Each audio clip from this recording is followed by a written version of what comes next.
because it immediately reminded me of Fir'aun. فَاسْتَخَفَّ قَوْمَهُ. He wanted to make his people feel light.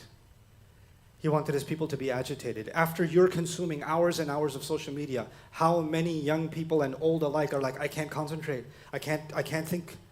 Every time I sit down, my mind goes in 20 different places. Yeah, you've been programmed to not be able to think. You can't concentrate on something for 10 seconds before you have to scroll up and go to something else and go to something else and go to something else. When was the last time you sat down and listened to something for 2 or 3 hours and took notes? When did you do that?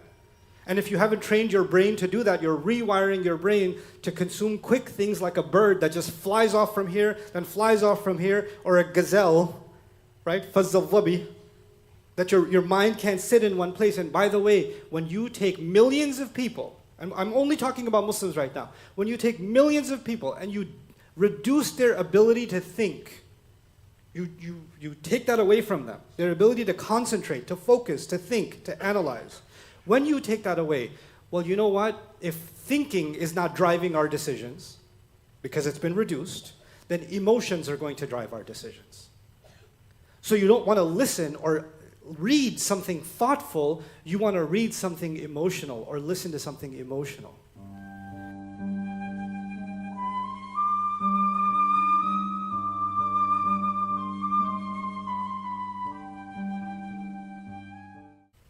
قال الله عز وجل في كتابه الكريم بعد أن أقول أعوذ بالله من الشيطان الرجيم ونادى فرعون في قومه قال يا قوم أليس لي ملك مصر وهذه الأنهار تجري من تحتي أفلا تبصرون أم أنا خير من هذا الذي هو مهين ولا يكاد يبين فلولا ألقي عليه أسورة من ذهب أو جاء معه الملائكة مقترنين فاستخف قومه فأطاعوه إنهم كانوا قوما فاسقين اللهم لا تجعلنا من القوم الفاسقين رب اشرح لي صدري ويسر لي أمري واحلل عقدة من لساني يفقه قولي اللهم ثبتنا عند الموت بلا إله إلا الله واللهم اجعلنا من الذين آمنوا وعملوا الصالحات وتواصوا بالحق وتواصوا بالصبر آمين يا رب العالمين.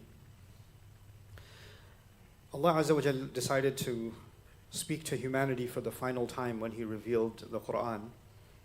And Muslims have an interesting relationship with the Qur'an that evolved over the centuries. And it can have rises and it can have declines. Other religious traditions before us had a relationship with their revelations also. The Jewish people have had a deep relationship with the Old Testament, the Bible, the Tanakh is what they call it, or the Gospel for the Christians. And over time, as a people, their relationship with their book changed. And one of the things that changed is that the book was actually engaged, consumed, studied, thought about by a subset of the population. The vast majority of the people who identified as Jewish were not actually thinking about the Torah. They're not reading it. They're not they're not understanding the world around them through it. Some people have dedicated themselves to study it, and they depend on them to just let them know every week, hey, here's something from the Bible, or here's something from the Torah, right? And then the rest of them sort of outsource thinking to that subset of people, and they then represent what the book itself says. So the relationship, even though people would read the scripture or even sing hymns in churches, etc., they would do that as an act of devotion, as an act of worship. They weren't doing that to think about their beliefs. They were just doing that as an act of a religious tradition. And the Muslims, we've been carrying this revelation for 1.5 millennium almost. And in this time, we've had similar relationships overall with our book. So we all believe in the Qur'an. We love listening to the recitation of the Qur'an. We hear it and we even recite it in every prayer. But we don't necessarily think of the Qur'an as a way of seeing the world. We don't necessarily say, when you want to understand politics, you're going to listen to your favorite political podcaster or your analyst. You want to understand psychology, you're going to turn to your favorite psychologist, etc. You want to understand some deep reality in the world, you're going to go to those expert sources and authors like I do, like everybody does, and we're going to try to make sense of our world. And we don't necessarily think that contemplating or coming back to Allah's book and thinking about Allah's book is going to help us understand the world around us in a better way. Right? But actually, one of the original intentions, the objectives of the Qur'an, was to actually shape the way we see the world every day. It was supposed to shape our worldview. It was supposed to shape our analysis. It was supposed to do that. Now, what it did for the Christians and Jews is either their book became a part of their ceremonies and their rituals, or it became something that gives them a spiritual feeling, right? And our book is part of many of our rituals. The fact that you cannot complete a prayer without reciting the Fatiha in some parts of the Quran. You can't do that. It's a part of our rituals. And the same way, the reminders from the Quran and the spiritual component of the Quran, and the reason that there's even institutions like Tajweed, the Masnoon institution, to slow down and rhythmically recite the Quran so you get a chance for the revelation to impact your heart. The spiritual side and the ritual side of the Quran are very much a part of Islam. But actually, one of the things that made the Quran revolutionary, like no other religion in history, is it was forcing the people who were hearing it for the first time, it was forcing them to think. The Quran was saying something that no other religious tradition was saying. أَفَلَا تَعْقِلُونَ. The Quran was telling people to read from the first revelation, Iqra. For other religious traditions, actually, only some people had the authority to read. Nobody else was authorized to read. Reading was a crime. And this religion began with read, first revelation. And it's actually coming to people who have no background in reading.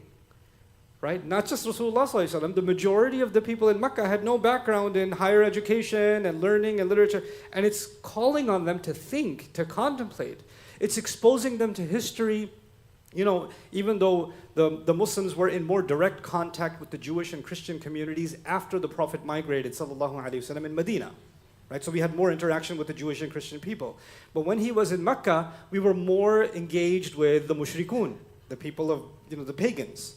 And the pagans don't have knowledge of the Bible. They don't have knowledge of previous prophets. But you notice that the Meccan Quran has a lot of stories that are actually, some version of that is in the Bible.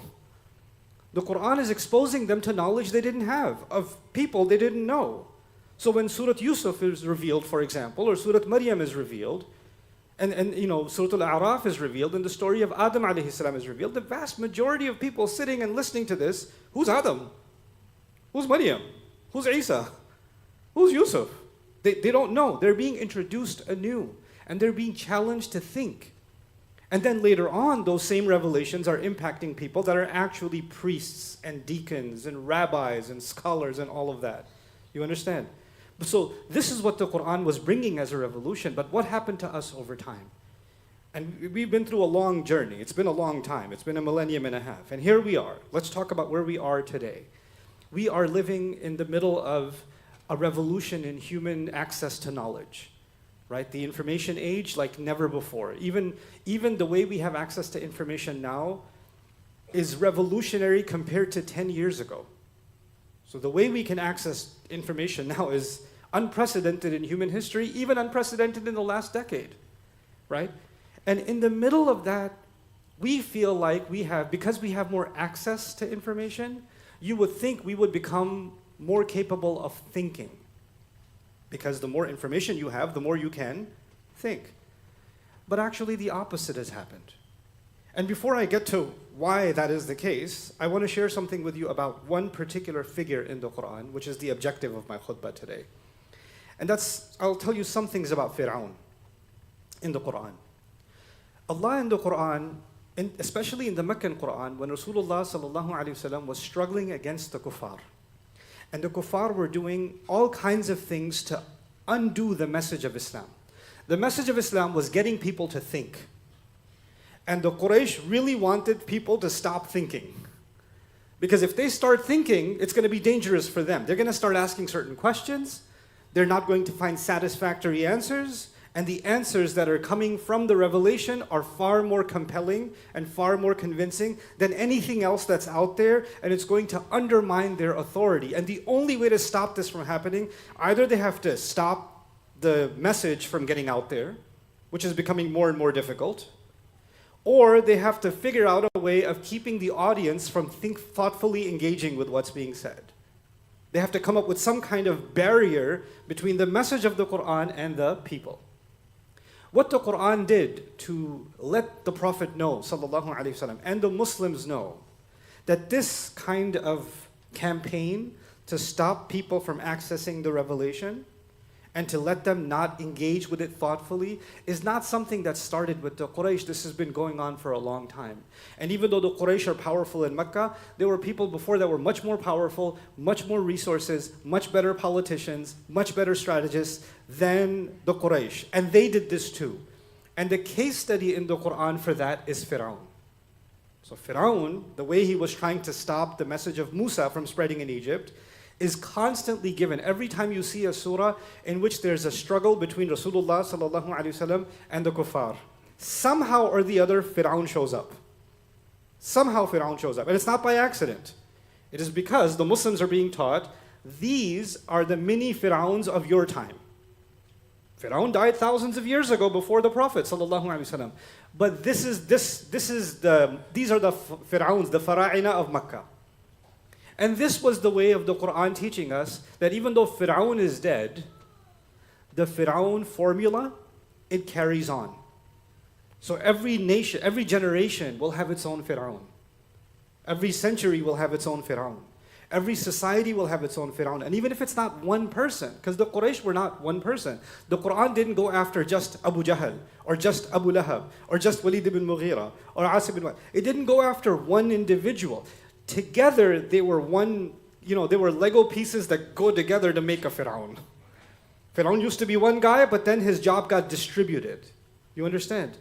So Fir'aun, what he represents in the Quran, his strategies, if you study them, if you try to understand something about them, you can actually look at the world around you and say, oh, I see what Fir'aun, the new Fir'aun is doing, what Fir'aun 2025 is doing now. A way of seeing the world around you. So I'm just going to share a couple of things. I talked about this many years ago, or maybe a few years ago, but I was just reminded of it because I was reading something recently, and I'll read that for you in a few minutes. But before I do, just 2 words. Allah Azza wa Jal describes in one place in the Quran, فَأَرَادَ أَن يَسْتَفِزَّهُم مِّنَ الْأَرْضِ. The Fir'aun, because the people under him that he really wanted to keep weak were the Israelites. And the word Allah used is istifzaz. That's an Arabic word. He wanted to make them experience faz. Fa-za and za. Faz. Now, what in the world does that word mean? Faz-al-dhabi, when a gazelle, an animal, gets startled, like a deer or and a hunter's trying to creep up and pull his arrow, but if the bow makes too much of a crankling sound and the animal gets alerted, and instead of eating the leaves, it lifts its head and it just goes off, it got startled, that's called faz. When a bird just flies off, you got a little close and it flies off, right? That's istifzaz. That's actually istifzaz. They use this for people. When you are able to say things to someone or make someone feel so disturbed that they can't concentrate. They get so disturbed, they're like a flock of birds flying away, and you did that in their mind. So, فَزَّ فُلَانًا أَزْعَجَهُ طَيَّرَ فُؤَادَهُ. To make someone feel agitated and disturbed so they can't concentrate, they can't think, their mind flies off in different directions. Their heart is all over the place. Okay?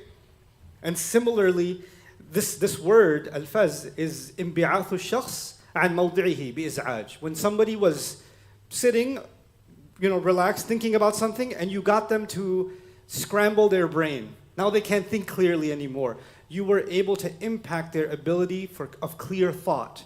And Quran is described, and this, by the way, another meaning of this word is to make someone run away. But it's interesting that the meanings of this word behind it is not just he wanted to drive them out of Egypt. استفزهم من الأرض. But it's actually he wanted to drive them out of their own minds. He didn't want to give them access to their own brains. That's what he wanted. What we call nowadays the hearts and minds campaign. Right? That's what politicians and strategists call it. And that's one of his objectives, was to get people to not be able to think clearly. Another word that Allah uses in the Quran that I read to you today. How did he show legitimacy to his people? Listen to this, and I'm not going to spell it out for you. I think every one of you is capable of thinking for yourselves. And I'm not going to connect the dots for you. I think you can connect the dots yourselves. This is how Fir'aun presented himself as the legitimate leader. Listen to this. وَنَادَى فِرْعَوْنُ فِي قَوْمِهِ. Fir'aun made an announcement into his people. يَا قَوْمْ أَلَيْسَ لِي مُلْكُ مِصْرَ. Don't I alone have the kingdom of Egypt? Am I not the best one to run this government, basically? Am I not the right person to have this job? Who's going to do this job if not me, essentially? And then he says, وَهَذِهِ الْأَنْهَارُ تَجْرِي مِنْ تَحْتِي. Very important phrase. These rivers flow under my feet. He's saying, I run the economy. I'm making sure the agricultural products are being produced. I'm making sure the water reservoirs are full, the wells are filled, the farmland is producing, and everybody comes and they get our product. I'm making sure this economy is strong. Because what does a powerful figure say? I will give you stability in government and I will improve the economy. Right? And the first thing he's coming out and saying is, look, I'm here for your security and look at how well I run this economy. This is his legitimacy. And of course, it's not just entirely his anhar. They're always with kings. There's always the ultra-rich that actually run and own the wells and the rivers, and they work directly with him. Right? So هذه الأنهار تجري من تحتي. Okay. أفلا تبصرون. Can't you see? I mean, if I was a failure, why would I have all of this? Why would I have all and now he's making his case to his people. Then he says, أَمْ أَنَا خَيْرٌ مِّنْ هَذَا الَّذِي هُوَ مَهِينٌ وَلَا يَكَادُ يُبِينٌ. Interesting. He says, am I not better from this humiliated one? Meaning Musa alayhi salam. He can't even make his point clearly. He can't even talk clearly. But there's something deeper going on. Fir'aun owned the means of mass communication. He could make his point clear whenever he wants to whoever he wants. Musa alayhi salam cannot just access all of society the way that Fir'aun wants to be able to access them. So he can create a story about Musa alayhi salam faster than Musa alayhi salam can defend it. Because he owns the means of mass communication. He says, وَلَا يَكَادُ يُبِينٌ. But then, and he says, and if he was so successful, why doesn't he have the resources? If he's right, where's his gold? Where's his jewel? Where's his castle? What has he done? What a loser. This is his legitimacy in the next ayah. But then after all of this propaganda is the word that I wanted to share with you. فَاسْتَخَفَّ قَوْمَهُ. He made his people light. He wanted to make his people light. Istighfaf. From khuf. Khafif, even Urdu speakers, some of you that are Urdu speakers, means light. Right? But actually comes from khuf, the slippers or sandals. You know why? Because they're so light you don't even feel like they're on your feet. When you walk with your shoes on, it doesn't feel like you're carrying a weight. It's extremely light. Istighfaf means he wanted his people to feel light, as if to say, I don't have the responsibility of running the government. I don't have the responsibility for the economy. He has made life easy. I have outsourced the problem to him. He knows what's best for the nation. So long as my life is khafif, I don't have a problem. I just want things to be easy for me. His campaign was to make sure people become obsessed with an easy life, convenient life. And the problem is, when you don't think a lot, life gets easier. Because if you think a lot, then you start thinking about problems, and then you think about solutions, and solutions are a painful path. But if you want to stop thinking, and you just want to play, a battle royale, or you want to get onto Roblox, or you want to just, scroll through whatever app, or you want to just, keep your head in a video game, keep your head in a TV show from season 1, 2, 3, you don't have a problem. It's your main character that's got a problem, and it's going to be solved in the next season. So you export your concerns outside, and you don't have to do any thinking anymore. The only thing you're thinking about is, can't wait for season 12. Which means you've sacrificed 11 years of your life, of this. Food was going in, shelter over your head, but this brain had been rented out. It'd been given away. فَاسْتَخَفَّ. Life is easy. That's all I need to think about. So with this in mind, this strategy in mind, I just wanted to read something to you. I thought it was profound. And as I read this to you, I don't want to take over my time, but as I read this to you, what I want you to think about is this. Allah has given us revelation, and He calls it ayat. And Allah has talked about history, and He says in history there are ayat. Then He says there are ayat inside of ourselves. Then He says there are ayat in the sky. And all of them He calls ayat. So the revelation is called ayat, and our reality is also called ayat. Why? Because there's supposed to be a cycle. The revelation is supposed to be these ayat, the ayat of the Qur'an, are supposed to be a commentary on the ayat of reality. And the ayat of reality are supposed to bring us back to the ayat of revelation. So there's supposed to be a cycle going on. Those ayat push you back into these ayat, and these ayat push you back into those ayat, and that is how we remain in our minds, remain connected to the world of the ayat of Allah. That's actually what's supposed to happen. So when you're watching the news, or you're hearing about some event that happened, and you're trying to figure out what does this mean, because whatever is happening in reality, there's an ayah in it. There's an ayah in it.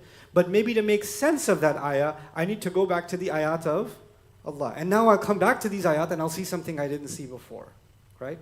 So I'll read something to you. This is by a non-Muslim author. He wrote a book in 1995, Carl Sagan. It's called The Demon-Haunted World. And I thought it was a profound commentary to be written in 1995. I hadn't even graduated high school yet. And he wrote this. So let's listen to him a little bit. He says, I have a foreboding of an America in my children's and grandchildren's time when the United States is a service and information economy. So he's worried about America, right? So he's not talking about the ummah, he's talking about America. I want you not only to think about America, I want you to think about our ummah, ourselves, as you listen to this. When nearly all the key manufacturing industries have slipped away to other countries, when awesome technological power are in the hands of a very few, and no one representing the public interest can grasp the issues, when the people have lost their ability to set their own agendas or knowledgeably question those in authority, when clutching our crystals and nervously consulting our horoscopes, our critical faculties in decline, unable to distinguish between what feels good and what's true. I'm going to pause here for a second. He's concerned a time will come, people will be more concerned about feeling good than what, and not be able to tell the difference between feeling good and what's true. Within the Muslims, we've come to a point now where you want to consume a kind of Islam that feels good. You want to listen to a speaker that makes you feel good.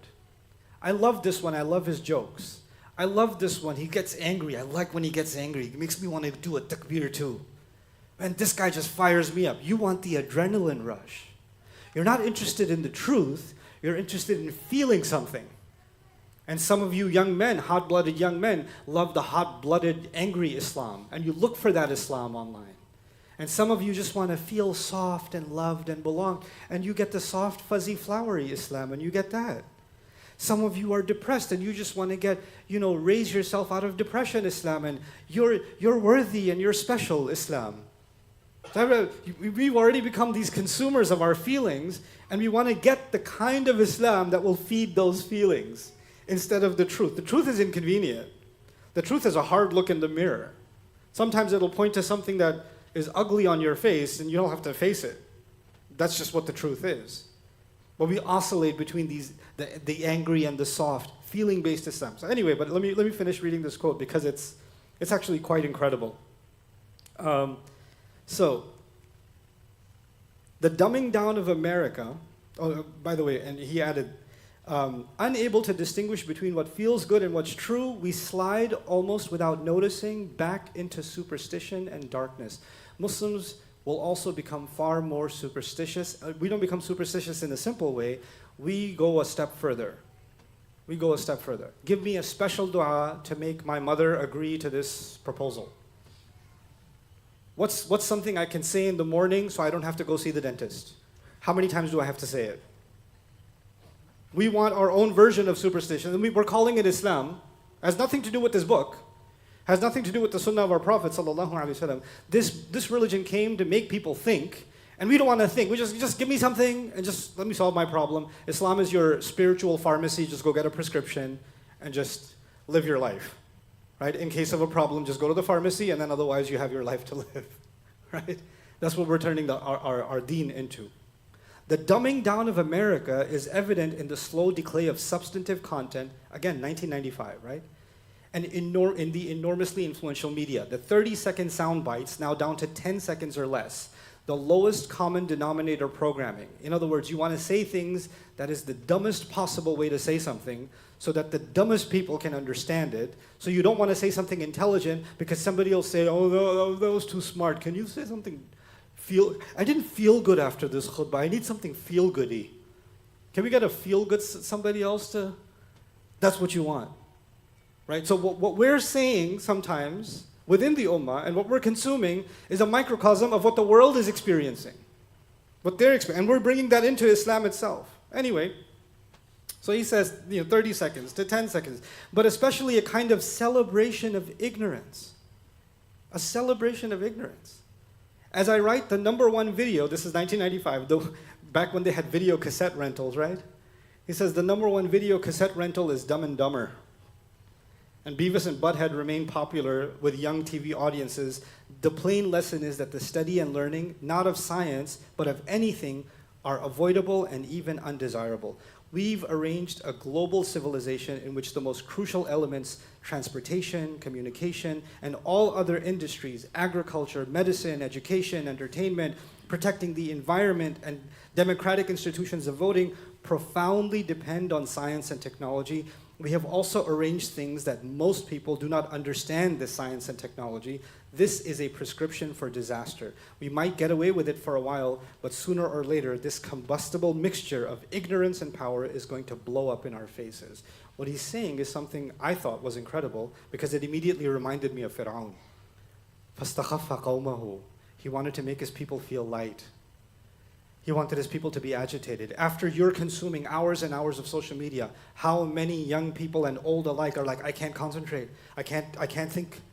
Every time I sit down, my mind goes in 20 different places. Yeah, you've been programmed to not be able to think. You can't concentrate on something for 10 seconds before you have to scroll up and go to something else and go to something else and go to something else. When was the last time you sat down and listened to something for 2 or 3 hours and took notes? When did you do that?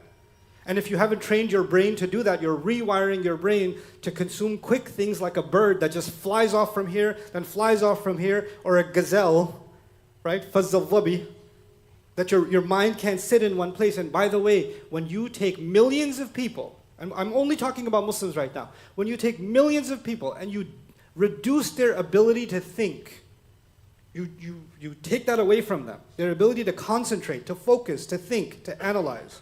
When you take that away, well, you know what? If thinking is not driving our decisions, because it's been reduced, then emotions are going to drive our decisions. So you don't want to listen or read something thoughtful, you want to read something emotional or listen to something emotional.